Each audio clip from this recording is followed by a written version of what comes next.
नव नव भक्ति संगीतक आनंद लेबऽ के लेल हमर यूट्यूब चैनल मैथिली लाइव शो ऑफिशियल के लाल बटन के दबा कऽ सब्सक्राइब करू आ हे घंटी के निशान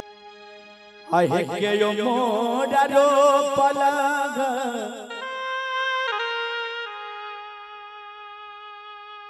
तुलसी के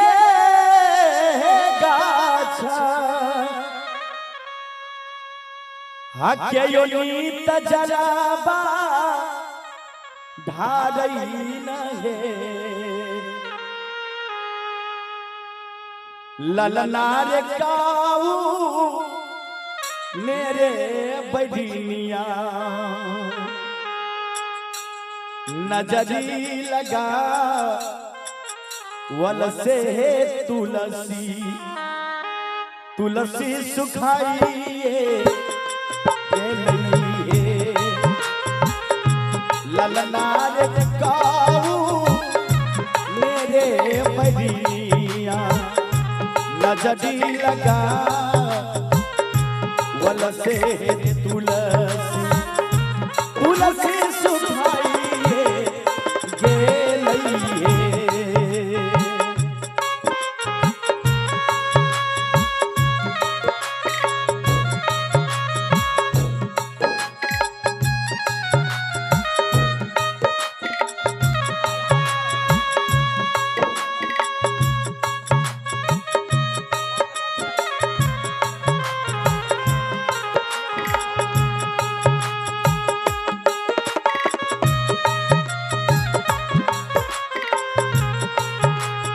हे भगवान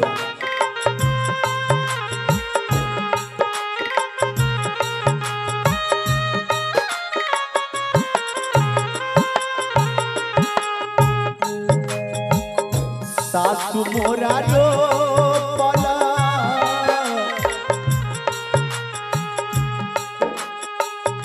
सासु मोरा रोपला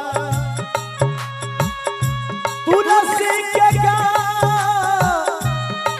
हे नदिया नीता उठ जलाबा धारई नदिया नीता उठ जलाबा धारई नहे ललना रे गोता नीरे बड़िया नजरी लगा वल से तुलसी तुलसी सुखाइए हे ललना गोतानी रे हे बड़िया नजरी लगा वल से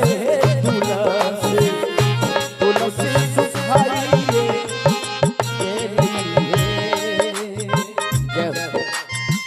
बहुत बहुत साधुवाद।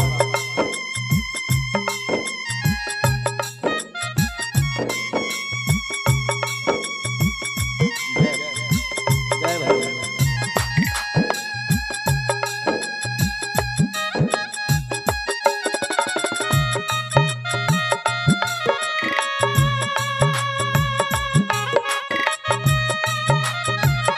माली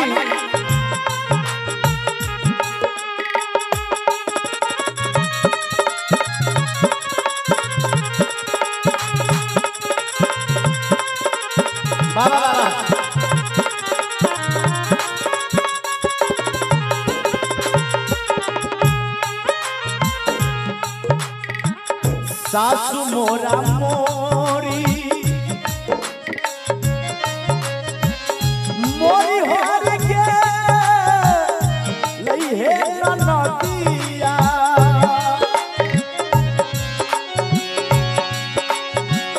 ननद ससुरारिया बसई हे दीदी सा ननद ससुरारिया बसई नहे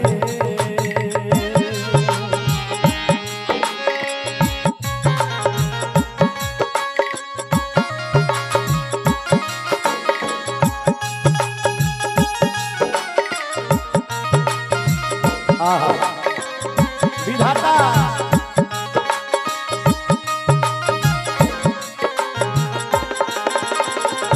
ललनार तूला सिरे छोड़ला दुई गो तासे गोतनी के करे जाबा साली ललनार तूला सिरे छोड़ला दुई गो तासे गोतनी के करे जाबा साली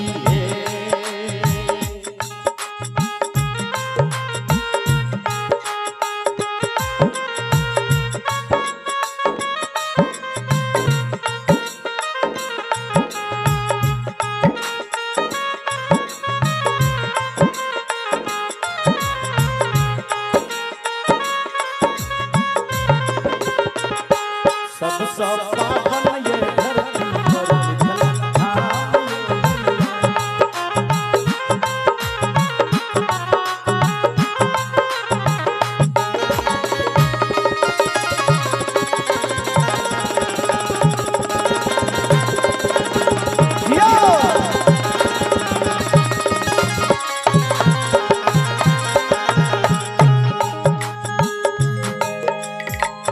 अंत में रानी है इंद्रमती सोहर वाला है गाबी गाबी के सुनई दे करई है रानिया गाबी के सुनई दे करई है। अंत में ताली दियो तकर बाद हम डोमी जी सागर शर्मा की कहानी का अपने पूरा करबे ताली बजा के समझ में जलाला नार साहे भैया लिए ने बिटिया राम हलिया